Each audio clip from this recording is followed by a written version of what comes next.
বিসমিল্লাহির রহমানির রহিম। Hello everyone, আসসালামু আলাইকুম। সবাই কেমন আছেন? আশা করছি দেশ ও দেশের বাইরে যে যেখান থেকে আজকের এই ভিডিওটা দেখছেন সবাই ভালো আছেন। আলহামদুলিল্লাহ, আমরাও সবাই ভালো আছি। আমি অথরাম্মু, ব্লগার অথইসাম্মু ইউটিউব চ্যানেলে আপনাদের আরও একবার স্বাগত জানিয়ে শুরু করছি আজকের ভিডিওটা। আশা করছি বরাবরের মতো আজকের ভিডিওটা আপনাদের কাছে একটু হলেও ভালো লাগবে। অনুরোধ করছি একটা লাইক দিয়ে সম্পূর্ণ ভিডিওর সঙ্গে থাকুন। আজকের ভিডিওটা আমি শুরু করেছি নিচতলা থেকে। আব্বু বাজারে নিয়ে ডাক দিয়ে দিল, তো চট জলদি চলে গেলাম নিচতলাতে। দোতলার কোনো কাজ সেরকমভাবে গুছিয়ে আসতে পারিনি, শুধু থালাবাটি ধুয়ে চলে এসেছি। তো গিয়ে আর কি নিচতলার কাজ শেষ করে, মানে রান্না বান্না শেষ করেই হচ্ছে আজকে দোতলার ঘর গোছানোর কাজগুলো শুরু করতে হবে। তো সেটা আপনাদের সাথে শেয়ার করব ভিডিও শেষের দিকে। তো এই তো নিচে চলে এসেছি। আব্বু বাজার থেকে লাল শাক, পেঁপে, তারপর মাছ টাছ সব কিছুই নিয়ে এসেছে। তো আমি এখানে এক হাত দিয়ে বের করছি আর এক হাত দিয়ে ভিডিও করছি। তো দেখলাম আমার যাও নিচে চলে এসেছে, তো ওকে ডাক দিয়ে বললাম যে তুমি এগুলো বের করো, আমি একটু ভিডিও করে নিই। তো এই তো ও বের করে দিচ্ছে আর আমি হচ্ছে ভিডিও করছি। এখানে তেলাপিয়া মাছ এনেছে, পোয়া মাছ এনেছে, তারপর মুরগি ছিল, আমড়া, ছিল শসা, ছিল পেঁপে, ছিল সিম আর লাল শাক। তো এগুলোই ছিল আজকের বাজার। তো এই তো বের করে নিয়েছি, এখন আমি কোটা বাছা করার জন্য বসে পড়ব। আর আমাকে এগিয়ে দেওয়ার জন্য, মানে সাহায্য করার জন্য আমার যা থাকবে আমার সাথে। আসলে আম্মু বাসায় নেই, আর হচ্ছে আব্বুও বাসায় নেই। আব্বু রিক্সাতে বাজার পাঠিয়ে দিয়েছে, আব্বু আম্মু দুজনেই চলে গিয়েছে ব্যাংকে। তো ওই তো ভাত ওইদিকে হতে থাকছে আর এইদিকে বাজারগুলোকে গুছিয়ে নেব, সেটা একটু আপনাদের সাথে শেয়ার করলাম। আর আমাকে সবসময় কাজে সাহায্য করে আমার যা। ও আবার কোটা বাছা অতটা ভালো পারে না, এই কোটাকাটির কাজগুলো আমি এবং আমার শাশুড়ি আম্মু করে থাকি। আর আমাদের সাহায্যর জন্য, এগিয়ে টেগিয়ে দেওয়ার জন্য আমার যা সবসময় আমাদেরকে আর কি সাহায্য করে থাকে, আমাকে, আমার আম্মুকে। তো ওকে আর করতে হয় না, ওকে করতে আমরা দেইও না, যেহেতু ও সেরকমভাবে কোটে না, সেজন্য অভ্যস্ত না। আমরা দ্রুত কোটাকাটি করে নিই আর ও এগিয়ে দেয়। যেহেতু ছোট মানুষ, ও এগুলো করলেই হয়। তো সংসার হচ্ছে একটা ভালোবাসার জায়গা। সংসারকে আপনি যত ভালোবাসবেন, আপনার ভালোবাসার সৌন্দর্য সংসারে ততটাই ফুটে উঠবে। সংসার এমন একটা জিনিস যেটাকে আপনি যত বেশি মনের মাধুরী দিয়ে সাজিয়ে তুলতে পারবেন, ভালোবাসতে পারবেন, আর সংসারে আপনি ততটাই নিজেকে সুন্দর করে গুছিয়েও রাখতে পারবেন। আর আপনার মনে হবে যে আপনার সংসারটা সাজানো গোছানো। আসলে সবটাই আপনার উপর নির্ভর করে।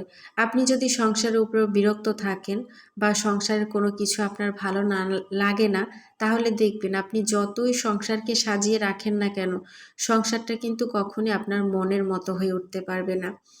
সংসার যেরকমই হোক না কেন, সেটা যদি আপনি আপনার মনের মতো করে গুছিয়ে নেন, তাহলেই তার সৌন্দর্য ফুটে উঠবে। এই দিক থেকে কিন্তু অফ ক্যামেরায় রান্নাবান্নাগুলো শেষ। কি 1 মিনিটই রান্না শেষ হলো? না। এই রান্নাগুলো করতে প্রায় 2 ঘন্টা 2.5 ঘন্টা সময় লেগে গেল। ভাত রান্না হয়ে গেছে, লাল শাক হয়ে গেছে, পোয়া মাছ, সব কিছু রান্না শেষ। আর শেষের দিকে একটু ভিডিও করে আপনাদের সাথে শেয়ার করছি। এখানে অনেকগুলো শসা, সবগুলো শসা আমার ছেলেমেয়েরা আর কি এখানে মেলে দোকান দিয়েছে, সেটা একটু আপনাদের সাথে শেয়ার করলাম। আর এই তো মাছের তরকারিগুলো আমি সুন্দর মতো আর কি বেড়ে বেড়ে নিয়েছি। রান্না শেষ এভাবেই 3টা কড়াইতে করেই প্রতিদিন বেড়ে নেওয়া হয়। আব্বু আজকে বাজার থেকে অনেকগুলো বিলাতি ধনিয়া পাতা নিয়ে এসেছে, এগুলোকে আমরা গ্রামে বিলাতি ধনিয়া পাতা বলি। এই ধনিয়া পাতাগুলো থেকে আর কি এত সুন্দর একটা স্মেল আসে, কি বলবো, অনেক ভালো লাগে। আর যখন যে আমরা যে সচরাচর আর কি যেটাকে ধনিয়া পাতা বলি সব সময়, সেই ধনিয়া পাতাটা শীতকালে থাকে, তাছাড়া থাকে না। আর এই ধনিয়া পাতাটা সব সময় থাকে। তো এখানে কিন্তু আমার যা আবার মটর ছেড়ে পানি ধরে নিয়েছে, তো সেটা একটু আপনাদের সাথে শেয়ার করলাম। আর আমরা কিন্তু এভাবেই পাম্প বা মোটর যেটাই বলি না কেন আর কি, ওটা ছেড়ে পাইপ দিয়ে পানি ধরি, কলের পানিগুলো যেটা আমরা খাই। যেহেতু আমাদের কল বসানো নেই বাসার মধ্যে, আর আমরা পাইপ দিয়ে এভাবে পানি ধরি। আর যে আমাদের ছাদে যে আর কি ট্যাঙ্ক রাখা আছে, সেখানে তো আবার লাইনটা ঘুরিয়ে পানি তুলে নেই, সেটা দিয়েই আমরা ঘরের যত পানির কাজ সেগুলো সারি। ছাদে 2টা ট্যাঙ্কি বসানো হয়েছে। আর এরপর কিন্তু এই তো রান্নাবান্না শেষ করে আমি চলে এসেছি দোতলা। এখন 2টা বাজতে এই তো দেখুন 10 মিনিট বাকি। এইদিকে সমস্ত কিছু এলোমেলো, কিছুই গোছাতে পারিনি। 9:45টার দিকে আমি নিচে চলে গিয়েছিলাম। তো ছেলে স্কুল থেকে এসেছে, ওকে বললাম যে তোমার জন্য ভাত নিয়ে আসি, টিচার এসে পড়বে। সে আমাকে বলতেছে যে আজকে নাকি সে স্কুল থেকে বের হয়ে আর কি রাস্তার পাশে দেখেছে যে ঝালমুড়িওয়ালা ঝালমুড়ি বিক্রি করছে। তো সেখান থেকে নাকি তার দাদি আবার কিনে তাকে খাইয়েওছে, কিন্তু তার নাকি তাতে পেট ভরে নাই, মানে আমার ছেলের। সে বাসায় এসে আমাকে বলতেছে কালকে আবার ঝালমুড়ি কিনে দেবা। আমি আবার বললাম যে বাজারের যে ঝালমুড়িগুলো বা ওই যে ফুটপাত থেকে যে ঝালমুড়িগুলো তুমি কিনে খাও, ওগুলো স্বাস্থ্যসম্মত না। আমি তোমাকে একদিন বানিয়ে এখন খাওয়াবো আর কি আজকে। তো তুমি খেয়ে বলবে যেটা তোমার কাছে কেমন লাগলো। যদি ভালো লাগে তাহলে আমি তোমাকে প্রতিদিন বানিয়ে দেব, তাহলে আর ফুটপাত থেকে কিনে খাবে না। তো ছেলেও বলল আচ্ছা বানিয়ে দাও। তো এই তো বানিয়ে দিলাম। 2 ভাই খেয়ে বলল অনেক মজা হয়েছে। আর এটাই নাকি মজা। এখানে কিন্তু আমি মুরগির মাংসের ঝোল ছিল, যে মুরগি রান্না করা হয়েছিল আজকে, সেই মুরগির মাংসের ঝোলও কিন্তু এটার মধ্যে আমি দিয়ে দিয়েছি, সাথে চানাচুর, কাঁচামরিচ, ওই যে বিলাতি ধনিয়া পাতা। তো সব কিছু অ্যাড করে গুছিয়ে দিয়েছি। আর ওরা খেয়ে বলছে অনেক মজা হয়েছে। 2 ভাই টিভি দেখছে আর খাচ্ছে। তো সকালবেলা আমি চাদরটা কিন্তু ধুয়ে দিয়েছিলাম, বিছানা চাদরটা। এখন একটা ধোয়াতা আমি বিছিয়ে নিব। আর বিছানা গুছানোর পর প্রত্যেকটা রুম ঝেড়ে মুছে আমাকে এখন গোছাতে হবে। আর এই যে রুম গোছানোর কাজগুলো আমার মনে হয় এগুলো সকালবেলা করলেই শান্তি পাওয়া যায়, স্বস্তি পাওয়া যায়। এগুলো কিন্তু দুপুরের টাইমে করতে একদম ভালো লাগে না। আচ্ছা, আপনাদের কি দুপুরের টাইমে রুম গোছাতে কিংবা বিছানা গোছাতে ভালো লাগে রান্নাবান্না শেষে? কমেন্টের মাধ্যমে জানাবেন তো।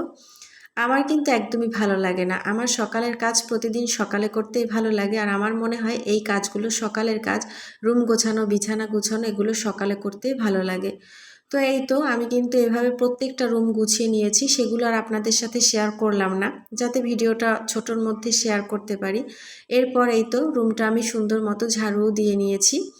এভাবে করেই প্রত্যেকটা রুম সুন্দর মতো গুছিয়ে নিয়েছি। যেহেতু আমার 4টা বেডরুম, তো 4টা বেড আমি সুন্দর মতো গুছিয়ে রুমগুলো ঝাড়ু দিয়ে নিয়েছি।